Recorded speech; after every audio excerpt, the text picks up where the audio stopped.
बहुत बड़ी खबर आ रही है। बलूचिस्तान से बड़ी खबर यह है कि बलूच लिबरेशन आर्मी ने 90% बलूचिस्तान के हिस्से पर कब्जे का दावा किया है। तो क्या इसके बाद सवाल उठने लगे हैं कि दो हिस्सों में पाकिस्तान बंटने जा रहा है, पाकिस्तान से अलग देश बलूचिस्तान बनने जा रहा है। बलूचिस्तान स्वतंत्रता पत्र जारी कर दिया गया है। इस वक्त की एक बहुत बड़ी जानकारी सामने आ रही है। पाकिस्तान के भीतर ही बगावत शुरू हो गया है। बलूचिस्तान ने अपनी आज़ादी का ऐलान कर दिया है। नए बलूचिस्तान का नाम होगा डेमोक्रेटिक रिपब्लिक ऑफ बलूचिस्तान। ये नाम रखा गया है। यूएन से उसने मांग की है कि हमें देश का दर्जा मिले, एक अलग देश का दर्जा मिले। वेबसाइट और बलूचिस्तान का नया संविधान भी तैयार कर दिया गया। यहाँ तक कि राष्ट्रगान भी उसका तैयार हो गया है। 2 दिन पहले हालांकि ये तैयार हो गया था। और बड़ा दावा किया जा रहा है बलूचिस्तान की तरफ से कि वो एक डेमोक्रेटिक मुल्क बनना चाहता है।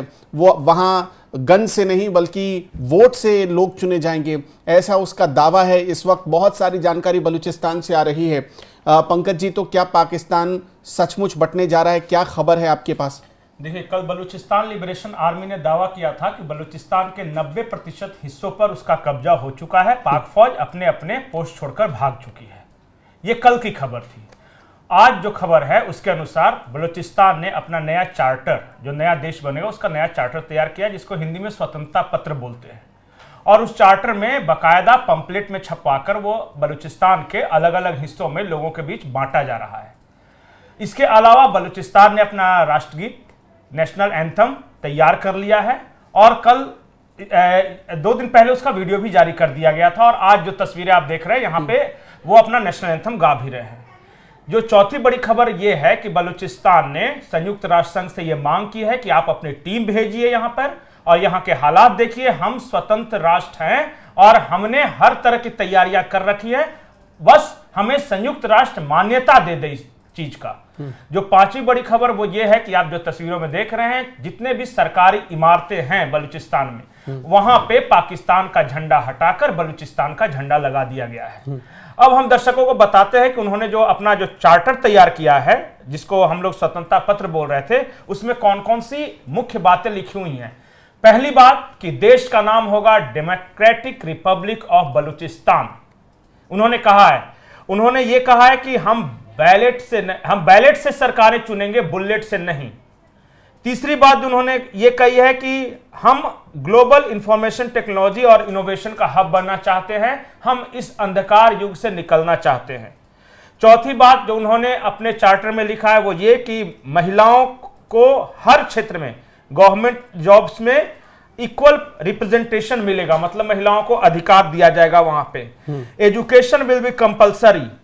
जिस तरह हम अपने संविधान का प्रियम्बल या बोलते हैं ना कि directive principle of state policy सब है, तो उस तरह उन्होंने तैयार किया और बाकायदा इसके लिए वेबसाइट भी बनाया है और उन्होंने जारी किया है। कल ही इस वेबसाइट का उद्घाटन हुआ है। तो हर तरह की तैयारियां उन्होंने कर रखी है। उनका सिर्फ ये कहना है कि दुनिया के देश हमें मान्यता दें। और एक वहां के कवि हैं मीर यार बलोच, उन्होंने दावा किया है कि हमें सबसे पहले मान्यता मिलेगी ब्रिटेन से। और उनका यह दावा है कि ब्रिटेन से हमने बात कर ली है और जल्द ही अलग बलूचिस्तान राष्ट्र को मान्यता दे दी जाएगी। और इसके साथ ही उन्होंने यूएन यानी संयुक्त राष्ट्र संघ से यह मांग की है कि आप ही हमें मान्यता दो, क्योंकि अब पाकिस्तानी सेना या पाकिस्तान की रिट हमारे इलाके में नहीं चलती। हमारा कल्चर अलग है, हमारा फ्लैग तैयार है, हमारा संविधान तैयार है, हमने पूरा चार्टर बना के रखा है, सरकारी इमारतों पर बलूचिस्तान के झंडे लहरा रहे हैं, पाकिस्तानी सेना यहां से भाग खड़ी हुई है। अब हम अपनी तरफ से अलग बलूचिस्तान देश का ऐलान करते हैं।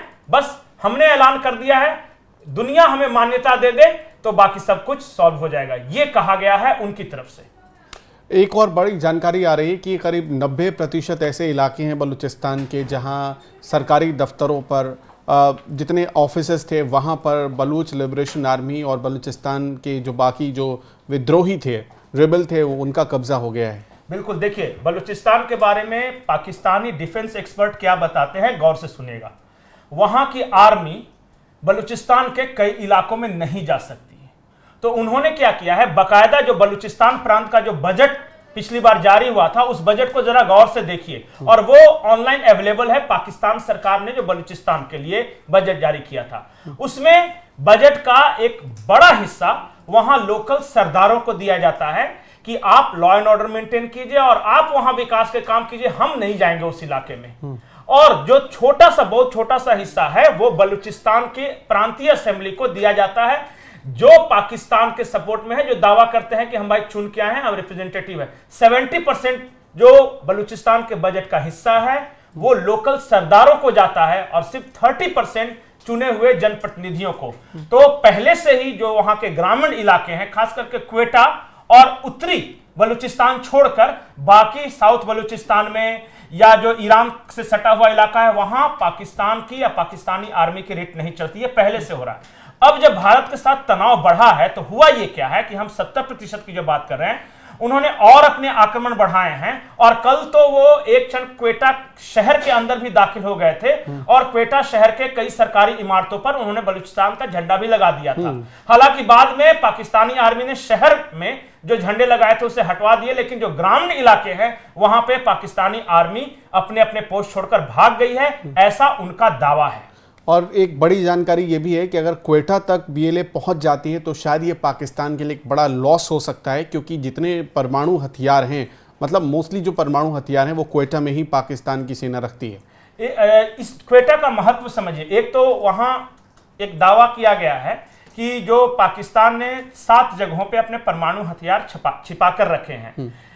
एक रिपोर्टर्स फोरम है, इंटरनेशनल रिपोर्टर्स फोरम, और उन्होंने ये दावा किया है कल ही कि हमने सैटेलाइट इमेजेस के जरिए ये पता लगाने की कोशिश की है कि पाकिस्तान के परमाणु हथियार कहां पे छुपाए हुए हैं। उन्होंने कहा है कि हालांकि हम एग्जैक्ट दावा तो नहीं कर सकते, लेकिन एक्टिविटी देख के, स्ट्रक्चर देख के ये लगता है कि यही वो इलाके हो सकते हैं। उन्होंने इस तरह का एक संदेह उन्हें है वो जारी किया है, उसमें क्वेटा भी है। क्वेटा का दूसरा महत्व यह है कि बलूचिस्तान की आबादी वैसे बहुत कम है, एरिया बहुत बड़ा है, लेकिन उसमें भी बलूचिस्तान की अधिकतर आबादी वो क्वेटा शहर में ही रहती है और उसे ही होने वाले बलूचिस्तान राष्ट्र की राजधानी बनाई जानी है। तो बाकी ग्रामीण इलाकों में आपका कहीं चल नहीं रहा, सिर्फ शहर और उत्तरी जो बलूचिस्तान है, उत्तरी बलूचिस्तान इसलिए क्योंकि वहां पे कुछ पश्तून रहते हैं और पाकिस्तानी आर्मी ने बड़ी संख्या में वहां पंजाबियों को ले जाकर बसाया है, डेमोग्राफिक चेंज करने की कोशिश की है, इसलिए वो इलाके अभी भी पाकिस्तान के कब्जे में है या क्वेटा शहर कब्जे में है। इसके अलावा कहीं पे भी पाकिस्तानी आर्मी नहीं दिखती और पेट्रोलिंग करने जाती भी है। तो हमने दर्जनों ऐसे वीडियो देखे भी हैं और दर्शकों को दिखाया भी है जहां पाकिस्तानी आर्मी के व्हीकल्स उड़ा दिए गए, इसलिए वहां जाने से डरती है। तो क्वेटा शहर जो राजधानी है, सिर्फ वहां पे पाकिस्तान आर्मी है, पाकिस्तान एडमिनिस्ट्रेशन है, बाकी कहीं भी पाकिस्तान एडमिनिस्ट्रेशन नहीं दिखेगा आपको। वहां लोकल सरदारों को पैसे देकर किसी तरह मैनेज किया जा रहा है। और लोकल सरदार कौन है? जो पैसे तो पाकिस्तान से भी ले लेते हैं लेकिन आजादी की मांग वो भी करते हैं। ये इंटरेस्टिंग है। बहुत बहुत शुक्रिया आपका पंकज जी। तो आपका क्या मानना है, क्या सचमुच पाकिस्तान 2 हिस्सों में बंट जाएगा, ऐसी स्थिति आ गई है? अपनी राय हमें ज़रूर बताते चलिएगा। एनएमएफ न्यूज़ के साथ बने रहने के लिए धन्यवाद।